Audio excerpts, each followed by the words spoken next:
আমি সম্ভবত খুব ছোট্ট কিছুর জন্য মারা যাব।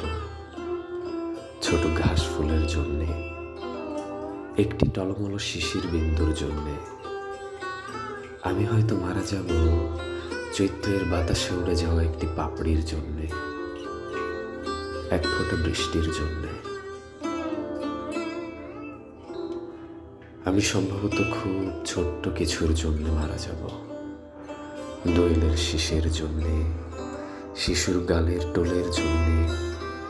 আমি হয়তো মারা যাব কারো চোখের মনিতে গেঁথে থাকা এক বিন্দু অশ্রুর জন্যে, এক ফোঁটা রৌদ্রের জন্যে।